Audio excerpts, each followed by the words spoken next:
बिस्मिल्लाहिर्रहमानिर्रहीम। आप देख रहे हैं मेरा YouTube channel MCM study with Zameer Maan. तो आज की वीडियो जो है वो Graham law of diffusion gases के मुताल्लिक जो है वो हमारा ये चैप्टर चल रहा था केमिस्ट्री फर्स्ट ईयर के लिए। बहुत ही आसान है, थोड़ी सी तवज्जो करें। सबसे पहले हम इंट्रोडक्शन जो है वो देते हैं कि ग्राहम ने जो है, ये साइंटिस्ट का नेम है थॉमस ग्राहम। इसने ये लॉ पेश किया, लॉ ऑफ डिफ्यूजन, यानी गैसेस जो हैं उनका डिफ्यूज होना या अफ्यूज होना। मैंने दो वर्ड बोले, डिफ्यूज और अफ्यूज। तो डिफ्यूज का मतलब होता है कि movement of molecule from the area of higher concentration to the area of lower concentration. जबकि दूसरा मैंने वर्ड बोला अफ्यूज, यानी अफ्यूजन, जिसमें क्या है कि गैसेस जो है, गैसेस के जो मॉलिक्यूल है वो एक छोटे से स्मॉल जो होल है वहां से वन बाय वन जो है वो लीक हो, निकल जाए। आप यूं समझ लें जैसे कि एक टायर जो है वो पंक्चर होता है तो वहां से हवा जो है वो निकल रही होती है। ठीक है, तो इस टॉपिक पे जो है वो डिफ्यूजन और अफ्यूजन पे जो है वो ये लॉ पेश किया है, ग्राहम ने लॉ बनाया है। तो सबसे पहले इसकी स्टेटमेंट पे जो है वो गौर करते हैं। स्टेटमेंट पे मैंने लिखा है रेट ऑफ डी और E, D for diffusion, E for effusion, यानी रेट ऑफ डिफ्यूजन। यहीं से जो है वो आप स्टेटमेंट जो है वो याद कर लेंगे, रटा लगाने की बिल्कुल भी जरूरत नहीं है।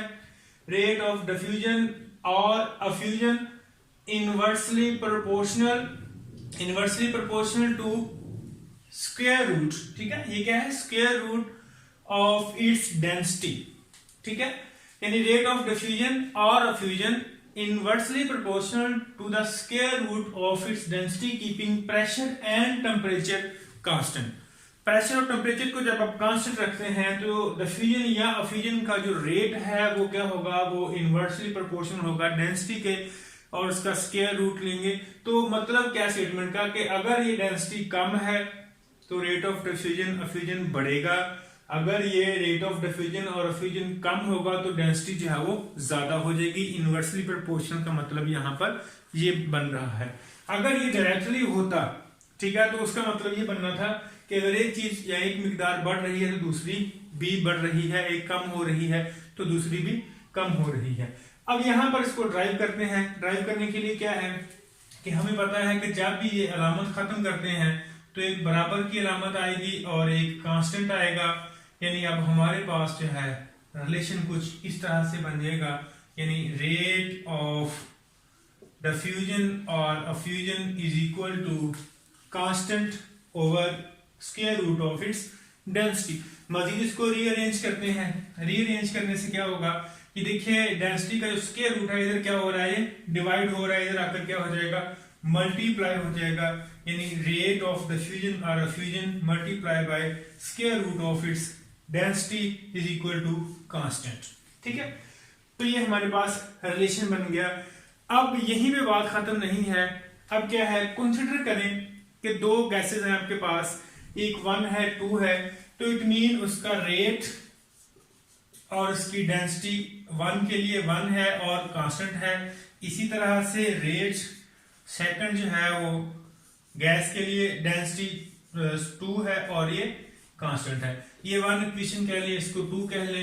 अब क्या करना है, अब 1 और 2 दोनों को डिवाइड करेंगे। दोनों को डिवाइड करने के बाद आपके पास जो रिजल्ट बनेगा वो मैं यहाँ पे लिखने लगा हूं ताकि क्लियरली जो है वो समझ आ जाए।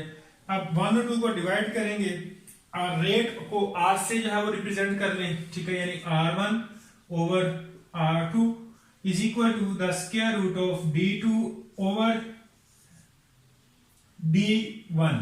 ठीक है, तो ये हमारे पास, क्योंकि दोनों ये इक्वल थे तो ये हमारे पास रिलेशन बन गया। लेकिन बात यहीं पे खत्म नहीं है।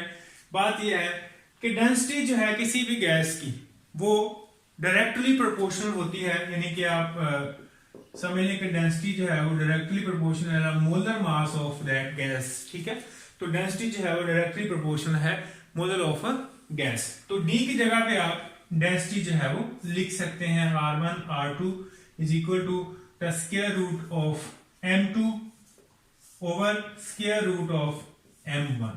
Hence, this is a equation that relates, that derived Graham. So, this equation is known as Graham law equation. ठीक है, तो ये इक्वेशन जो है वो बन गई है, बहुत ही आसान है। ये ग्राहम का लॉ था जो मैंने भी आपको सामने जो एक्सप्लेन किया। रिपीट करता हूं, डेफिनेशन क्या है, रेट ऑफ डिफ्यूजन और effusion inversely proportional to the density of square root of density keeping pressure and temperature constant. उसके बाद इसको रीअरेंज किया, कांस्टेंट आ गया, इक्वल की अलामत आ गई। इसके बाद जो है वो फिर जो है हमने इसको रीअरेंज किया, डी इधर क्या हो रहा था, डिवाइड हो रहा था, इधर आकर मल्टीप्लाई हो गया। उसके बाद कंसीडर किया हमने दो गैसेस हैं, D1 D2, 1 के लिए D1 है और 2 गैस 2 के लिए है। अब 1 और 2 इक्वेशन को डिवाइड किया तो हमारे पास ये रिलेशन बना। अब हमें पता है कि density of a gas directly proportional to the molar mass of that gas, so we have a relation that is called Graham law of diffusion. ठीक है, अब इसको हमने क्या करना है, डिमॉन्स्ट्रेशन भी करना है, ताकि पता चले कि ये जो रिलेशन बना है, ये जो लॉ पेश किया गया है, ये करेक्ट है, सही है। इसकी डिमॉन्स्ट्रेशन जो है वो करते हैं।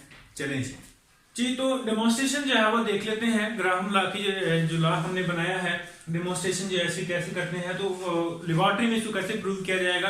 तो एक इक्वेशन जो है वो कंसीडर करें, NH3 plus HCl is equal to give us NH4Cl। ठीक है, अब क्या करना है कि NH3 और HCl का रिएक्शन है, तो कैसे पता चलेगा कि उन्होंने कितना जो है वो ट्रेवलिंग की है, इनका रेट क्या है डिफ्यूजन का और फ्यूजन का।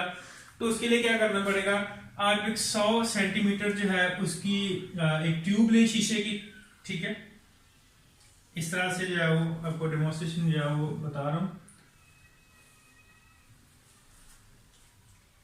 ट्यूब जो है वो ले लें। ठीक है, ये 100 सेंटीमीटर की है। अब क्या है कि आपने एक एंड से जो है उस ट्यूब के HCl जो है वो सॉक करना है। यहाँ पर जो है आपने कॉटन प्लग लेना है, कॉटन प्लग जो है वो सॉक कर देना है। यहाँ पे इस तरफ जो है NH3 जो है उसको कॉटन प्लग लेकर उसको सॉक कर देना। ठीक है, अब क्या है कि हमने इनका रेट देखना है, ये कितना ट्रेवल करते हैं। ठीक है, तो हुआ क्या कि जब ये एक्सपेरिमेंट किया गया तो HCl जो था इसने 40.5, जबकि NH3 जो था, ठीक है, उसने जो ट्रेवलिंग की है उसका जो रेट था वो 59.5 था। ठीक है जी, 40.5 HCl और 59 NH3 ट्रेवलिंग की। ठीक है, तो ये हमने देखा कि HCl जो है उसकी ट्रेवलिंग 40.5 है, जबकि NH3 जो है उसकी 59.5 है। अब क्या करना है, अब अपने इन वैल्यूज को जो है वो इसमें पुट करना है प्रूव करने के लिए ग्राहम लॉ को। तो पुट करते हैं, R1 जो है कंसीडर करें, आपकी R1 जो है NH3 है और HCl जो है वो आपकी R2 है, यानी गैस नंबर 2 है। ठीक है, ये गैस नंबर 2 है और ये गैस नंबर 1 है। तो जब इनका रिएक्शन हुआ तो जहां पर ये दोनों आपस में मिली तो यहाँ पर ये प्रोडक्ट जो है वो प्रोड्यूस हुई और यहाँ पर व्हाइट फ्यूम्स जो है वो प्रोड्यूस हुए। ठीक है, अब इनको इन रिलेशन में जो है इसको पुट करेंगे इक्वेशन में। अब क्या करना है, R1 यानी rate of diffusion of gas number 1 NH3 कितना है 59.5 over rate of diffusion of gas number 2 HCl 40.5 is equal to, अब क्या है मोलर मास।